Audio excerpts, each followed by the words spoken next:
Bonjour! Dans cette vidéo, on va voir ensemble comment dériver les fonctions sous différentes formes. Je vais faire des petits rappels de cours au fur et à mesure. À tout de suite. On te demande dans cet exercice de calculer f' de x sur leur ensemble de dérivabilité pour chacune des fonctions. C'est parti, on va les prendre les unes après les autres. Dans cette première fonction, on reconnaît une forme polynomiale parce que tu vois des x au carré, tu vois un x et tu vois une constante. Tu vas utiliser la formule de la dérivée d'une fonction polynomiale. Petit rappel, la dérivée de x c'est 1, la dérivée de x carré c'est 2x, et de manière générale, lorsque tu dérives x puissance n, tu vas descendre le n et tu enlèves 1 à la puissance. Donc ça fait n fois x puissance, tu enlèves 1 à la puissance. Cette formule-là, on va l'appliquer dans chacun des termes qui composent la fonction polynomiale. C'est parti. f' de x, ça va être donc égal à... Il y a un 2 devant, x au carré, on va le laisser tranquille et on va simplement le réécrire. Donc 2 fois, allons-y, dérivons x au carré. X au carré, on avait dit que c'était égal à 2x. Si j'applique la formule générale, j'ai donc n ici, c'est 2. Donc 2 fois x puissance n-1, donc x puissance 2 moins 1, ça fait x puissance 1. J'écris pas le 1. C'est bon, j'ai fini avec le premier terme. Je continue. 3x.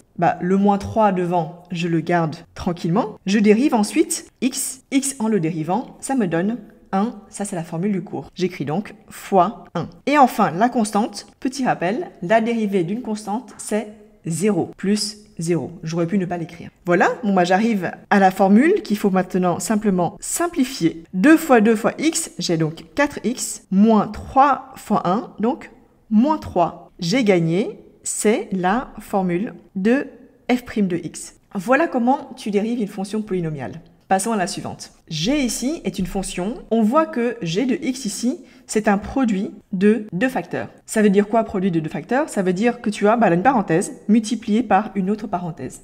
Ça, c'est le cas typique. Quand tu vois ce cas-là, la formule qui doit arriver en tête, c'est la formule de la dérivée de deux fonctions u fois v'. Et la dérivée ici, c'est u' fois v plus u fois v'. Donc, qu'est-ce qu'on voit ici? C'est qu'on va dériver alternativement u, puis v, et on multiplie par l'autre, mais sans dériver l'autre. Et en fait, ce que tu vois dans cette formule, c'est que c'est symétrique. Ça veut dire que dériver u fois v, c'est la même chose que dériver v fois u. Et heureusement, puisqu'il n'y a aucune raison que ce soit différent. Alors, quand on applique, qu'est-ce que ça donne? Première étape, toujours commencer par identifier qui est u, qui est v. Là, u de x, c'est égal à 3x moins 1. Donc, u' de x, c'est égal à, je dérive en utilisant les formules de fonction polynomiale, 3 fois x dérivé, ça fait 1, moins 1, ça donne 0, donc u' de x est égal à 3. V de x ici, c'est qui? C'est x carré plus 7. Je dérive, x carré, je dérive, ça donne 2x, plus 7, ça me donne 0, donc je n'écris pas. Arrivé là, je vais simplement appliquer cette formule en injectant chacune des formules là-dedans. C'est parti, c'est là qu'il ne faut pas faire d'erreur de calcul et de recopiage, tout simplement. J'obtiens donc g' de x, c'est donc égal à u' fois v. U' c'est qui? C'est 3. V c'est qui? C'est x carré plus 7. Pense bien à mettre la parenthèse. Plus u fois v'. U fois v', je le prends tranquillement. U ici, c'est 3x moins 1. V', c'est 2x. Donc je l'écris. 3x moins 1 fois 2x. Il suffit maintenant de développer et de simplifier. G' de x est donc égal à 3x au carré. 3 fois 7, 21. Plus 3x fois 2x, donc 6x au carré, moins 1 fois 2x, moins 2x. Je simplifie.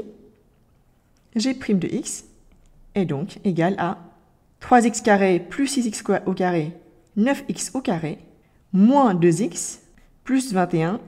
Je classe les termes dans l'ordre décroissant de la puissance de x. J'obtiens ainsi g' de x en appliquant la formule de la dérivée d'un produit. Passons à la suivante. Dans cette fonction, on reconnaît un quotient entre un nombre réel et une fonction. Petit rappel de cours, il y a deux formules ici qu'on pourrait utiliser. Vous allez voir que ça donne exactement la même chose, heureusement. Tout d'abord, la dérivée d'une fonction inverse, c'est moins u' sur u au carré. Et là, on voit que on reconnaît u ici qui est 3x moins 3 et multiplié par un facteur qui est moins 2. Donc on pourrait utiliser cette formule. Sinon, on peut également reconnaître un cas plus général qui est la dérivée d'un quotient de fonction u sur v qui est u' fois v moins u fois v', le tout divisé par v au carré. Ce cas-là, il est un peu plus compliqué parce que c'est la formule générale, mais on peut également reconnaître que u ici, c'est une fonction certes constante, mais qui est moins 2, et v ici, c'est 3x moins 3. Ce que je vous propose, c'est qu'on fasse la première méthode avec cette formule-là. Alors c'est parti.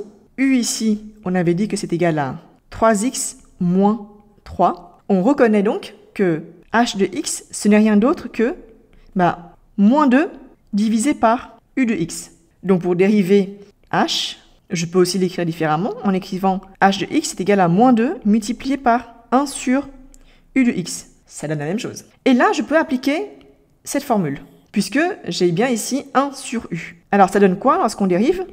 H' de x, c'est égal à moins 2, je laisse tel quel, il est tranquille. 1 sur u que je dérive, ça me donne donc moins u'. U' c'est quoi? U' de x, c'est égal à 3x si je dérive, ça donne 3. Moins 3 si je dérive, ça donne 0. Donc je n'écris pas. U' ici est donc 3, divisé par u au carré.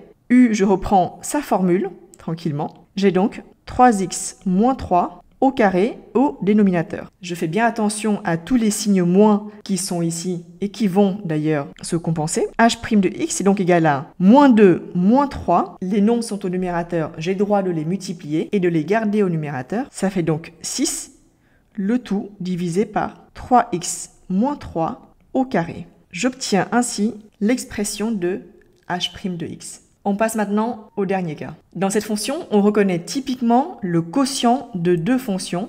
En haut, x au carré plus 1 et en bas, 2x moins 3. On va utiliser la formule de la dérivée d'un quotient de fonction. Dérivée u sur v, c'est u' fois v moins u fois v', le tout divisé par v au carré. La principale difficulté ici, c'est de ne pas s'en mêler les pinceaux. Et donc pour ça, je te recommande d'écrire tranquillement qui est U, qui est V, et U' et V'. C'est parti. U ici, c'est le numérateur, donc x au carré plus 1. J'en déduis que sa dérivée, U' de x, c'est donc x au carré, si je dérive, ça me donne 2x. 1, si je dérive, ça donne 0, je n'écris pas. V, c'est ce qui est au dénominateur, donc c'est 2x moins 3, je dérive 2x moins 3, ça me donne 2x, en dérivant, ça 2. Arrivé là, je vais recopier cette formule en injectant chacune des expressions à sa bonne place, et après je simplifie, et ce sera tout. Alors c'est parti, on prend le temps de le faire. I' de x, c'est donc égal à U' fois v. U' c'est qui? C'est 2x fois v. V, c'est 2x moins 3 fois 2x moins u fois v'. U fois v'. C'est donc x au carré plus 1 fois 2. Le tout, je n'oublie pas, divisé par v au carré, donc c'est 2x moins 3 au carré. Arrivé là, je simplifie en commençant par développer. 2x et 2x moins 3. J'obtiens donc 4x au carré, moins 3 fois 2x, donc 6x, moins x au carré fois 2, donc moins 2x au carré, moins 2 fois 1, donc moins 2, le tout divisé par 2x moins 3 au carré. Je vais continuer de simplifier. J'obtiens donc 4x au carré moins 2x au carré, 2x au carré, moins 6x, moins 2, le tout divisé par 2x moins 3 au carré. J'obtiens ainsi l'expression de I' de x. Et voilà. Le but du calcul des dérivées, c'est d'étudier le comportement de la fonction et notamment les variations. Pour ces exercices-là, j'ai fait d'autres vidéos, n'hésitez pas à les consulter. À la prochaine!